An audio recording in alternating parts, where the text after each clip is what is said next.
ಇನ್ನು ಎಕ್ಸಿಟ್ ಪೋಲ್ಗಳ ಬಗ್ಗೆ ಕಾಂಗ್ರೆಸ್ ಈಗಾಗಲೇ ಹಲವು ಟೀಕೆಗಳನ್ನು ಮಾಡಿದೆ. ರಾಹುಲ್ ಗಾಂಧಿ ಅವರು ಕೂಡ ಈ ವಿಚಾರದಲ್ಲಿ ಮಾತನಾಡಿದ್ದಾರೆ. ಸೊ ಎಕ್ಸಿಟ್ ಪೋಲ್ಗಳಲ್ಲಿ ಎನ್ಡಿಎ ಕೂಟಕ್ಕೆ ಅಧಿಕಾರ ಸಿಗುತ್ತೆ ಅಂತ ಏನು ಹೇಳಿದ್ದಾರೆ, ಅದಕ್ಕೆ ರಾಹುಲ್ ಗಾಂಧಿ ಅವರು ಪ್ರತಿಕ್ರಿಯೆಯನ್ನ ಕೊಟ್ಟಿದ್ದಾರೆ. ಯಾವ ರೀತಿಯಾಗಿ?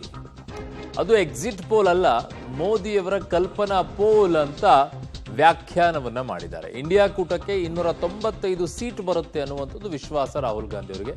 ಪಂಜಾಬ್ ಸಿಂಗರ್ ಸಿಧು ಮುಸೇವಾಲಾ 295 ಹಾಡು ಕೇಳಿದಿರಲ್ವಾ? ನಿನ್ನೆ ಖರ್ಗೆ ಕೂಡ ಇಂಡಿಯಾ ಒಕ್ಕೂಟಕ್ಕೆ 295 ಸೀಟ್ ಅಂತ ಬರುತ್ತೆ ಅಂತ ಹೇಳಿದ್ರು.